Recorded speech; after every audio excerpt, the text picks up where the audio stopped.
Dani Romarongos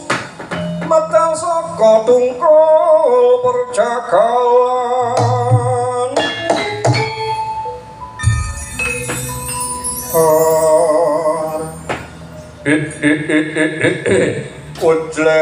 Bojleng kopang blis laknat podo cik-cikan ditilot-lolot Mas Padik Raja Dewaku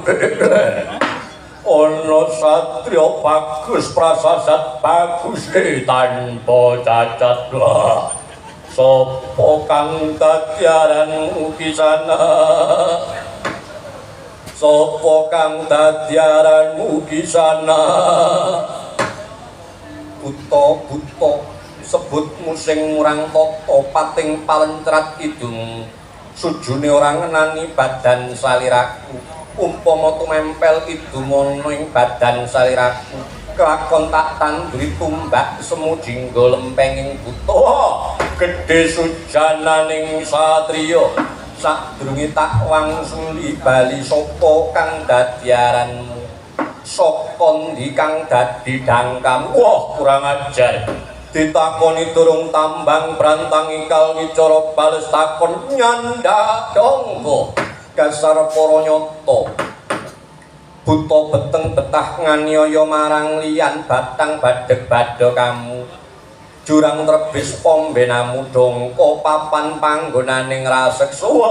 yen tambuh karo aku ya aku kala brahala wadya balane Kanjeng Ibu Betari Uma kang jaga tepis piringe pasitran gondo mayit kene awakmu sapa wong bagus yen tambuh karo aku ya aku Raden Angka Wijaya Raden Abimanyu Bambang Subandriya ya Joko Pengalasan akeh jenenge akeh juluke nyata tandha-tandhane satya kang linuwih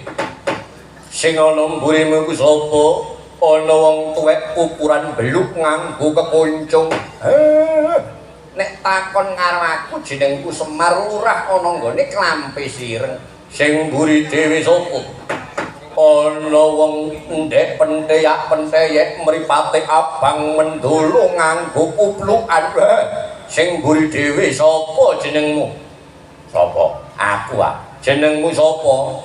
Raden Suprayitna wah edan dina samangku sadawakmu bakal menyang endi ngertenono buta dina samangku aku bakal miwiti mertapa gayuh tumuruning Ponang Wahyu ana ing pertapan Sitra Ganda Mayit kene mula kang saka iku awakmu sumingkir ora bakal suwingkir sebab nampa dawuh pangandikane Kanjeng Ibu Betari sapa wae kang wis tapa kudu tak singkirake sapa kang bakal miwiti mertapa bakal tak alang-alangi sabab saking akeh wong tapa ing pasitran Ganda Mayit kene marakake pasitran Ganda Mayit panas awane akeh para bangsa Gandharwa kang padha lunga mumpung durung awakmu bali ki sana aku ora bakal bali buta aku gelem bali yen wis nggawa wahyu kang tak idam-idamake wah yen kaya mangkono kelakon dadi buron laronku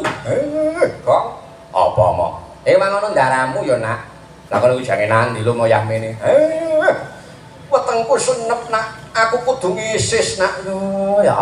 weteng senep kok tambah ngisis iki lho mon niku den pun monggo kutha niki golek dadakane perkara den pun atik wedi-wedi iya Bagong arek sawetara buta pisan maneh sumingkira buta aku ora bakal sumingkir nek awakmu meksa liwat aja liwat dalan kene banjur aku kudu liwat endi kene liwat lak-lakanku tak gawe cengkale wadukku buta edan kebubu setan ketamanan tanganku kelakon ajur wandamu tanpa kukupan parat kurang ajar mara tangan satria sing ati-ati Angka Wijaya sing ati-ati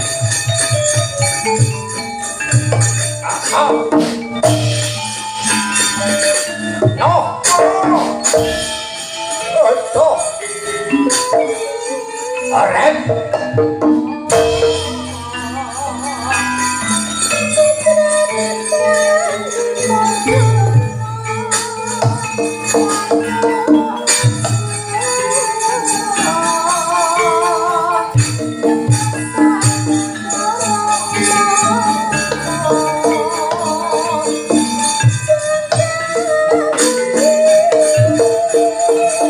Yen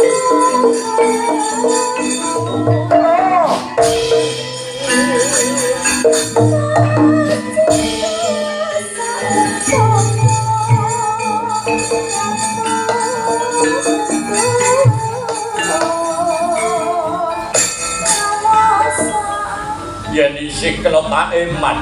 yen isih ngeman nyawamu mara gage sumingkira, mara gage wurungna niatanmu satriya, ora ana critane angka wijaya ngurungake niat. Sepisan tak niati kudu dadi wah yen kaya mangkono kelakon mati mergo aku maju leganing ati awas yo.